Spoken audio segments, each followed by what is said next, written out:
It's been fractured and you might not want to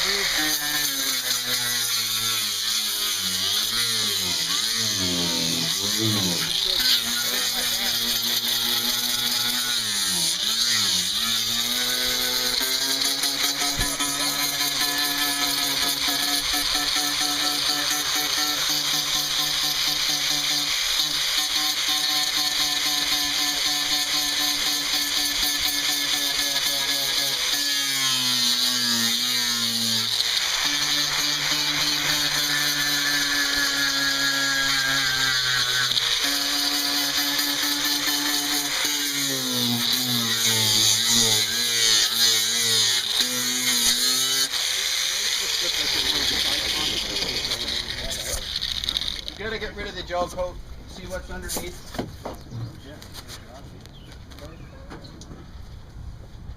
And always chase the fracture as far as you can, because fractured laminate is never going to have any strength. So 12% is 13. It's not the end of the world. We got a nice little spike here. 25 is bad. Thanks. For whatever reason, it falls away where the repair is. So that's all I'm doing here. This is just straight polyester resin. Because we have a foam core repair, we're going to saturate the foam first. It's critical to saturate foam core. Okay, we're starting up. So I'm just going to get harder in this. Yeah, part of the problem is this. That, you know, we made them So I'm stop preparing using the surface first with just straight resin, polyester resin. This is a polyester hull. We'll do a polyester repair on it.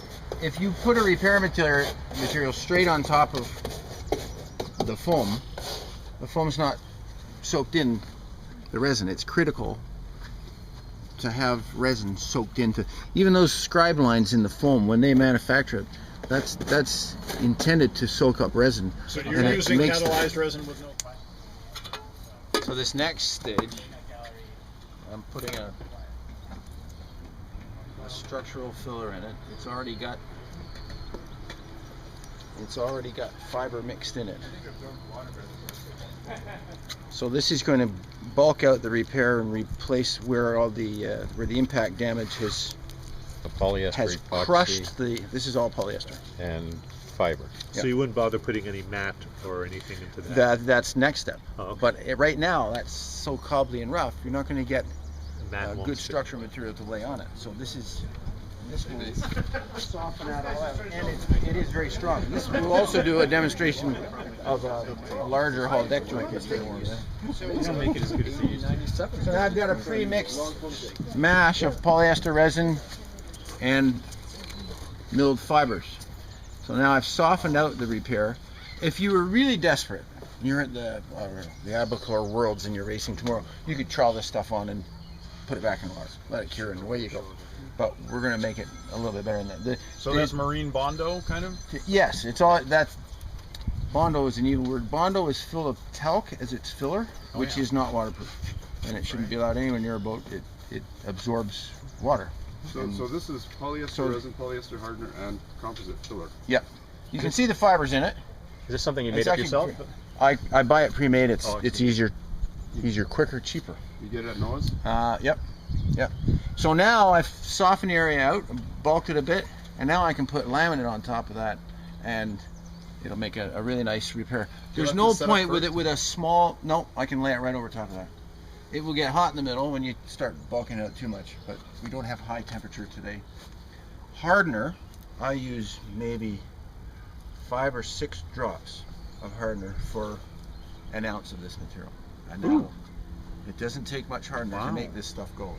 It's designed to cure with 1% hardener. Wow. The hardener is methyl ethyl ketone peroxide, and it is deadly stuff. It dissolves your flesh, causes blindness. Is that resin any different from the resin we start with when we have a big jug of resin? Nope, same. 1%? 1%. I know, we're using mech peroxide. Why are you using polyester instead of epoxy? Well, you shouldn't use Polyester boat. Polyester boat. Between 0.9 and 0.9. Gel coat back on it. You can't gel coat on top of epoxy. So you can always Here's the thing about epoxy. Epoxy sticks to everything really well, and nothing sticks to it. So if you've got an epoxy boat, yeah, you would use an epoxy repair material. Now you can't gel coat over it. The gel coat will not bond. The cheaper material doesn't bond to the more expensive material. How about if you let it cure and you let the wax go out and wipe it No. off? Period. Wet sand Period. to get them. No, hairline answer's glue no. off? If it's epoxy, you stick with epoxy. Cosmetic repair for epoxy, you're gonna have to paint it. You'd have to. I would do a paint blend. Gel coat will fail over time. It can actually just pop off. It just doesn't attach itself chemically to epoxy. So epoxy repairs use marine paint. No. Sorry, use what? Marine paint. Yes. Soaring into your boat. So now I think we all our clubs did the wheels there. I'm repairing this with a biaxial roving. It's already got a layer of matte on it. I have put the material on. I should have shown you before I soaked it, but I'll get you another piece and show you. It has matte already on the back side of the woven fabric. The reason for that is that the matte will, although it's not as great a structural material, it will bond better. So what I do, I'm going to take it off again. You can see the weave in that. There's a very deliberate crisscross weave. It's very strong. They're continuous strand fibers as opposed to this chopped strand mat. So it makes a very strong repair. We're going to end up grinding this, so I don't want to grind through those long continuous strands. So I put the matte side out. It sort of becomes sacrificial, and I'm going to bulk it with more matte. Try to get it close to level.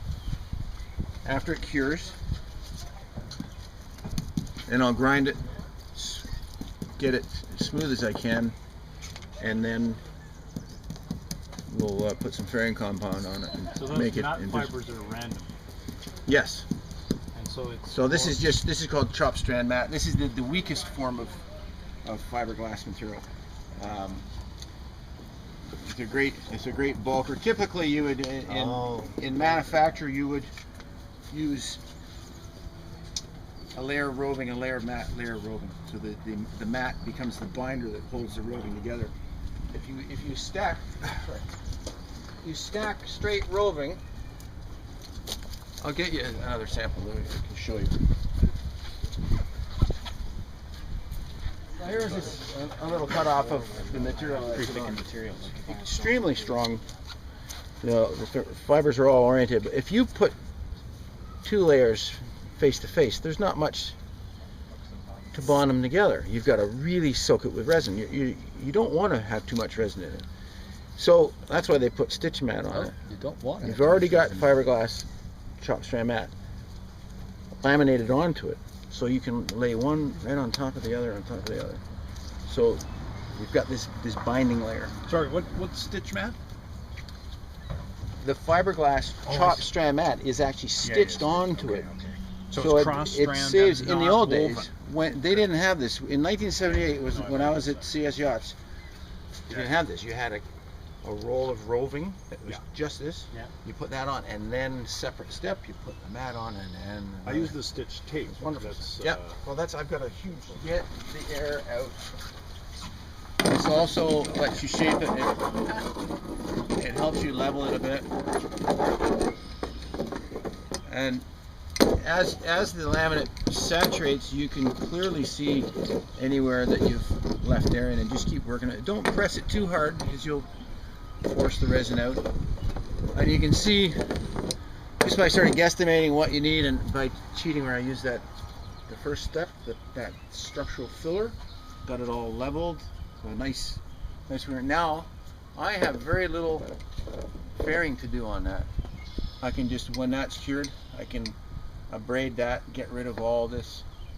It's another thing, you're not going to get a good structural repair if you're fiberglassing on top of gel coat. Just to sand the gel coat, not good enough. Get down to the fiberglass. You want to see fiberglass.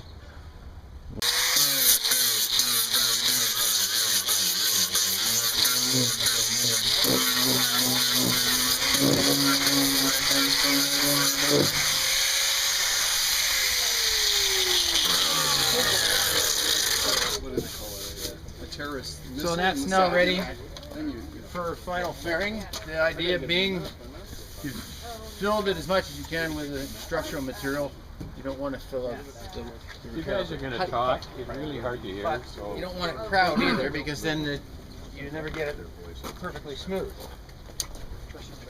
Like the rest of us. Time pressure? Rather than look around for proper mixing tray and things. Oh, yeah. So what is that white stuff there? Now this is a vinyl. Yeah, I should be talking through this material. I never leave home without it. Premium marine filler. It is vinyl ester based, not polyester. It sticks better. It is waterproof, and it makes my repairs permanent. They also make a structural one. It comes in the same kind of can, but with a maroon color instead of the green. Blister and repair filler. It has fiber mixed in it already. Is this one part or two? Two part. It's still Methyl ethyl ketone. yeah. Now this, like automotive fillers, it uses a cream hardener. Oh. And be careful with a cream hardener when it's new. Straight liquid shoots out and it doesn't cure properly. The liquid is in fact water. They put water in this. I don't know why. So this will not work with the liquid hardener. You have to use the cream. Even though they're both. I'm not a peroxide. chemist. I Yeah, okay. can't tell you why they do it that way, but the beauty of it is, because it's got a color in it, Yeah. you can see when you're fully mixed. Yeah. Doing this in direct sunlight, this stuff cures fast. I can sand this in 20 minutes and put gel coat on. Or I could stand here in the direct sunlight and I'd have 5 minutes, maybe. Put gel coat over top of that? Mayonnaise texture either. So we're going to try and do that today, is to do a full, we'll do the cosmetic finish. Is it Kind UV of. resistant? It's a filler. It doesn't You matter. got a gel It's, you still, yeah. It's still, at the end of the day, it's still a putty. So you just, it's a lot finer quality than the automotive filler. Now, normally I would sharpen the edge of my blade here so it would go on nice and smooth, but I don't want to keep everybody waiting. So. Sharpen the edge of your blade. Well, it's making a really, I mean, a terrible mess of this. Yeah. You sand this, make Yeah, it nice make and it smooth, perfect, but there's time constraints, so. So that's just ordinary auto body filler? No, it's marine premium filler. I'm sorry, what was that? Marine premium filler. A little bit of dirt. And you don't love Henry's technique of thickening gel coat for the next to the last coat? Not ever. No. Who's Henry? This guy. This guy, our automotive engineer. Henry, you think about it, you're not the all-time God authority anymore. I hope you realize. I said he was. It's all my fault. Now, my understanding was we weren't going to be here to share opinions today. I was just going to tell you, and that's that. But we need to know how you don't want to do it. That's important too. What I don't want to do is any hand applied gel coat. I always spray it. Oh. And this will be sandable in 20 minutes. Yeah. And then I can mix gel coat and spray it, and I can have a perfect cosmetic, well, nearly perfect cosmetic finish. So let's try sanding this. that's ready to snap. 20 minutes. Here's a little secret. This saves your sandpaper and speeds the process a bit. But the timing's critical. If you wash with acetone too soon, you'll dissolve the putty. But if it's just got a little bit of surface sticky, I wash it with acetone, and now when I sand it, it'll just powder off. If I don't wash that surface film off, see, it's taking off a little bit of stuff there. If you just start hitting it with sandpaper, the sandpaper clogs up, and then throw the sandpaper away. You must use wet dry to keep pressing it off. Yeah, I don't think I even own any. Oh yes, I do. There's my entire collection. That's about 2 years old. No use to me. 'Cause you end up switching back and forth between wet and dry, and then when I'm on site, if I'm doing a hull repair or a deck repair and use wet paper, and all that chalky dust runs down the side of the guy's hull, now I have to wash his boat. Where's the dust just, I don't know where it goes, but It moves away. yeah, that's right, it moves away. Now, so I'm going to start off, some people would take, you see I just took a piece of 40 grit off of my sanding board. 40 grit is really coarse, that's 40 grit. And what the different numbers mean, by the way, it's the number of points, abrasive points per square centimeter of material. So that's got 40 points on it, 40 cent. This has got 80. 40 points is so coarse, so abrasive. I have to keep sanding and sanding to get those 40 grit scratches out. Before you know it, I've taken too much material off, and I'd have to start over again. So I always feather first, which means feathering is the blend. Blend the edges. Always use a block, not fingertips. You will distort the repair less. And don't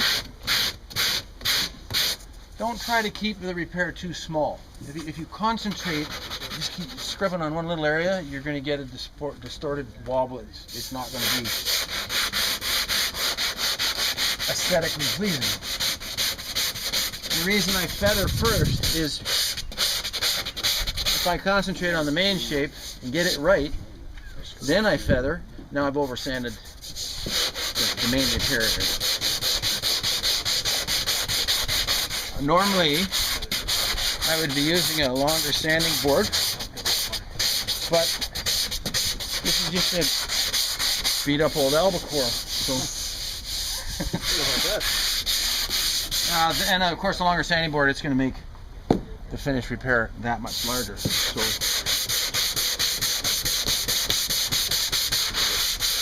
you notice I had a couple of different sanders with me, and I haven't used them. The sanders are going to ruin the shape of your repair. You can't feel it. So whenever we do final fairing on a boat, we always do it by hand.